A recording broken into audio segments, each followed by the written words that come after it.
সামনে যেহেতু রমজান চলে এসেছে, ভাবছিলাম একটু আদা রসুন সুন্দর করে বেটে রেখে দেব, কিন্তু ওই যে বাটতে এসে কিন্তু আমার ব্লেন্ডারটা নষ্ট হয়ে গেল। কি আর করার, পাটাতে বেটে রেখে দিতে হচ্ছে। হ্যালো ভিউয়ার্স, আসসালামু আলাইকুম। এই মরিচগুলো তো আমি কয়েকদিন ধরে রোদে শুকাচ্ছিলাম, আপনাদের ভাইয়া কিন্তু অনেকদিন আগে নিয়ে এসেছিল। সেগুলো আমি সিদ্ধ করে একটু শুকিয়ে নিয়েছি, এত সুন্দর করে শুকিয়েছি যেটা বলার মতো না।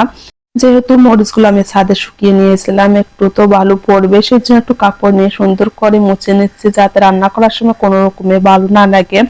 এই তো আমার সমস্ত কিছু এটি করা শেষ, এখন আমি ব্লেন্ডারে দিয়ে দেব। আমার তো এই ব্লেন্ডারটা আছে, কিন্তু এই ব্লেন্ডারটা কেন জানি ভালো করে ব্লেন্ড করা যায় না, বুঝতে পারছি না। তারপরে তো সুন্দর করে মরিচগুলো দিয়ে দিচ্ছি এই আশায় যে হবে। এই তো আপনাদের ভাইয়াও কিন্তু এই সময় চলে এসেছে, ভাবলাম ওকে দিয়ে দেই। ও কিন্তু একটু ব্লেন্ড করতে এসে দেখতেছে হচ্ছে না, অনেক কষ্টে কিন্তু ঝাঁকাঝাঁকি করার পরে কিন্তু অর্ধেক হয়েছে। আমি কিন্তু যে মরিচগুলো শুকিয়েছিলাম এখানে 3বার দিতে হয়েছে, 2বার যখন দিয়েছি অনেক কষ্ট পর কিন্তু একটু পেস্ট হয়েছে, তারপর যখন দিয়েছে তখন একবারে নষ্ট হয়ে গেছে ব্লেন্ডার মেশিনটা। কি আর করে, আমি তো এইদিকে আদা রসুন সমস্ত কিছু এটি করে নিয়েছি যে সমস্ত কিছু আমি এখন ব্লেন্ড করে রেখে দেব। যেহেতু সামনে রোজা এসেছে, রমজান মাস কিন্তু অনেক অনেক আমাদের কাজ থাকে, আর সবকিছু যদি এটি থাকে তাহলে কিন্তু আমরা সুন্দরভাবে রান্না বান্নাটা করতে পারবো। কি আর করা, রান্না মেশিন তো নষ্ট হয়ে গেছে, এখন তো আমাকে অন্য কোনো অপশন নিতে হবে। আপনাদের ভাইয়া বলছিল তুমি একটা পাটা নিয়ে আসো, আর পরে আমি সময় করে গিয়ে রান্না মেশিনটা ঠিক করে নিয়ে আসবো। এই তো আমরা এসেছি একটা পাটা নিতে, কিন্তু এদিকে পাটার দাম যে এত বেশি আমার জানা ছিল না। কি আর কর, তারপর তো নিতে হবে। একটা পাটা নিলাম, নিয়ে এখন আমরা কিন্তু বাসায় চলে যাব। আর এদিকে আমার বাসার চাউল শেষ হয়ে গেছিল, আপনাদের ভাইয়া বলছিলাম যেহেতু এসেছে চাউলও নিয়ে যাই। এই তো আমরা চাউল নিয়ে বাসায় আসলাম। এখন কিন্তু এই পাটাটা সারা রাত আমি পানিতে ভিজিয়ে রেখে দেব, পরের দিন কিন্তু এটা ব্যবহার করা যাবে। এই তো আমি সারা রাত পানিতে ভিজিয়ে রেখে দিয়েছিলাম, এটা হচ্ছে পরের দিন এখন আমি বাটবো। আমি কিন্তু আজকে ফার্স্ট টাইম পাটায় কোনো কিছু বেটে নিচ্ছি।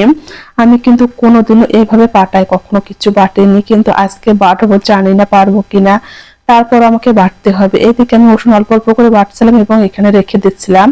আমি কিন্তু সবসময় আদা রসুন বেটে এরকম করে রেখে দেই ফ্রিজে, তাহলে রান্না করতে আমার অনেক অনেক বেশি সুবিধা হয়। এদিকে তো আমার রসুন বাটা হয়ে গেছে, আমি কিন্তু ফ্রিজে রেখে দিয়েছি। এদিকে এখন আমি আদা গুলো বেটে নিচ্ছি। এই তো আমার রসুন বাটাগুলো ফ্রিজে 1 ঘন্টা ছিল, এর মধ্যে কিছুটা পরিমাণে বরফ জমে নিয়েছে। এখন আমি কিন্তু তুলে নেব, নিয়ে কিন্তু ফ্রিজে রেখে দেব। এদিকে আমার তো অনেকগুলো রসুন বাটা ছিল, কোথায় রাখবো সেটা বুঝতে পারছিলাম না, সেই জন্য আমি কিছুটা ছোট ছোট ফ্রিজে এভাবে রেখে দিয়েছি, জাস্ট একটু খালি বরফ হবার কারণ। এই তো আমার বরফ হয়ে গেছে, এখন আমি উঠিয়ে নেব। আমরা মেয়েরা চাইলে একটু বুদ্ধি খাটিয়ে কিন্তু অনেক কাজ করতে পারি। এই তো ফ্রিজে একটু করে রেখে দিয়েছিলাম, জাস্ট 1 ঘন্টা রেখে দিয়েছি, এখন সুন্দর করে বরফ হয়ে গেছে। এখন আমি একটা একটা করে তুলে ফ্রিজে রেখে দেবো বক্সে করে। আমি এইভাবে রাখি, তার কারণ হচ্ছে যখন আমি রান্না করি তখন সুন্দরভাবে আমার যতটুকু প্রয়োজন ততটুকু ব্যবহার করতে পারি। অনেক সময় একসঙ্গে রেখে দিলে জমাট বন্ধ হয়ে যায়, এটা ছাড়াতে কিন্তু অনেক বেশি সমস্যা হয়ে যায়।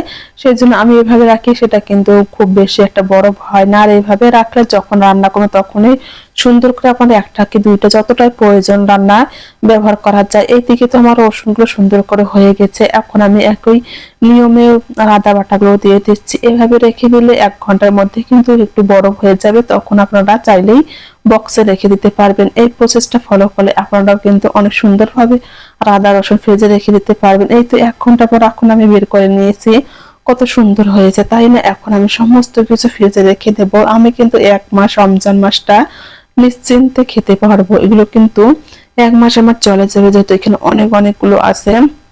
এখন আমি সম্পূর্ণটা আদা রসুন বক্সে করে নিয়ে নিয়েছি। এখন আমি আদা রসুন গুলো ফ্রিজে রেখে দিচ্ছি, অনেকটা ঝামেলা মুক্ত হয়ে গেলাম। কেননা আমার কাছে সবসময় বাটাবাটি করাটা একদম বিরক্তিকর লাগে। আর আপনারা দেখতে পাচ্ছেন কত সুন্দর, আপনাদের যতটুকু ততটুকু ব্যবহার করতে পারবেন। সবাই ভালো থাকবেন, সুস্থ থাকবেন, আল্লাহ হাফেজ।